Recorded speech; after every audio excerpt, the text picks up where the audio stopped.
Pernah tak terlintas kat fikiran anda wujud ke satu buku manual untuk faham selok-belok perhubungan?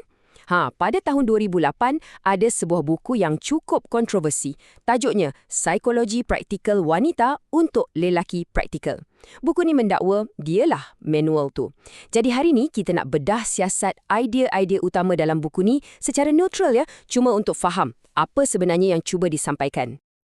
Okey, kita mulakan dengan satu kenyataan yang memang provokatif daripada salah seorang penulisnya. Petikan ni kan, ia terus bagi kita rasa vibe buku ni macam mana. Tegas, sangat sistematik dan bunyinya macam penulis ni yakin betul dia dah berjaya pecahkan satu kod rahsia. Jadi, kenapa agaknya buku macam ni ditulis? Menurut penulisnya, nasihat-nasihat tentang perhubungan yang ada kat luar sana tu kebanyakannya langsung tak boleh pakai. Jadi, diorang nak cipta sesuatu yang lain. Sesuatu yang macam satu peta jalan yang baru, khas untuk lelaki yang rasa keliru dalam dunia percintaan moden ni.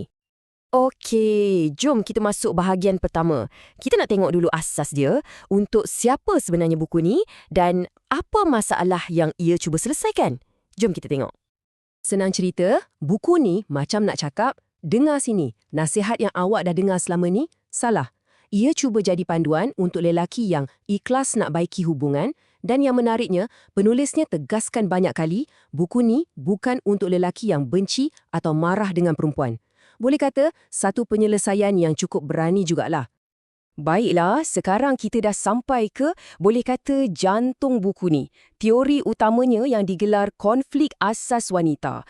Penulisnya cakap, kalau awak faham konsep yang satu ni, awak akan faham semuanya.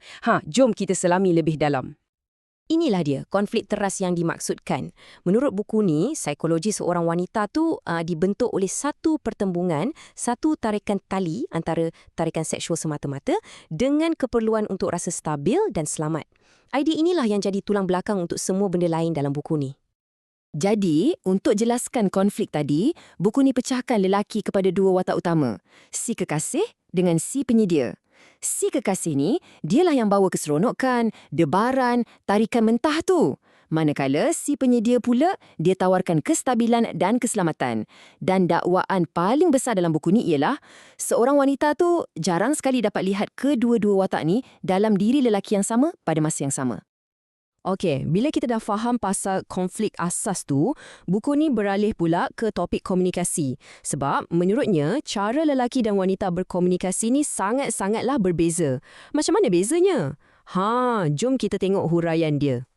Untuk terangkan perbezaan ni, buku ni ada perkenalkan beberapa istilah yang agak unik. Istilah yang pertama ialah logik wanita. Apa benda sebenarnya logik wanita ni menurut perspektif buku ni lah ya? Menurut buku ni, logik wanita tu bukanlah pasal fakta atau nombor.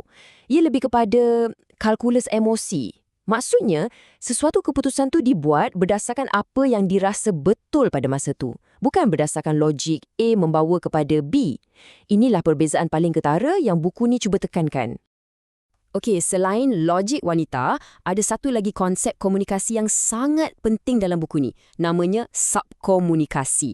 Dia macam satu bahasa rahsia yang kena faham. Jom kita tengok apa maksudnya. Jadi, subkomunikasi ni menurut buku ni lah. Ia adalah tentang semua benda yang tak disebut dengan kata-kata. Ia satu cara nak sampaikan mesej secara tersirat, secara tak langsung. Tujuannya untuk elak gaduh, untuk elak konfrontasi dan untuk kekalkan sesuatu yang dipanggil plausible deniability. Maksudnya kalau apa-apa jadi tak kena, senang nak cakap, saya tak maksudkan macam tu pun. Satu cara komunikasi yang sangat halus. Nampaknya buku ni tak berhenti kat situ je. Dia cuba melangkah lebih jauh lagi dengan mengkategorikan tingkah laku wanita kepada arketip dan juga sindrom tertentu. Macam dia nak cerita satu sistem supaya semuanya boleh dijangka. Mari kita tengok apa kategori-kategori ni. Dan dalam bab ni, buku ni ada cipta beberapa istilah yang memang sangat kontroversi. Tapi pada masa yang sama, sangat mudah lekat di kepala. Jom kita tengok salah satu yang paling terkenal. Dan inilah definisi dia, terus dipetik dari buku tu sendiri. Ia satu istilah yang dicipta untuk gambarkan satu sikap yang datang daripada rasa entitled atau rasa berhak ke atas sesuatu. Dan saya nak tegaskan sekali lagi ya, kita kat sini hanya melaporkan apa yang tertulis dalam buku ni. Kita bukan menyokongnya sama sekali. Selain sindrom tadi, buku ni juga bentangkan 3 arketip ataupun watak utama wanita. Pertama, si pengembara yang dikatakan mencari pengesahan emosi. Kedua, si materialista yang fokus pada keuntungan material. Dan ketiga, si garis baik yang digambarkan sebagai watak ideal untuk hubungan jangka panjang. Inilah cara buku ni cuba petakkan personaliti wanita. Baiklah, kita dah tengok semua teori ini. Jadi, apa gunanya? Jom kita masuk bahagian terakhir untuk lihat macam mana buku ni gabungkan semua teori tadi dan jadikan ia nasihat praktikal. Inilah bahagian macam mana nak buat dalam panduan ni yang kononnya untuk diguna pakai dalam dunia sebenar.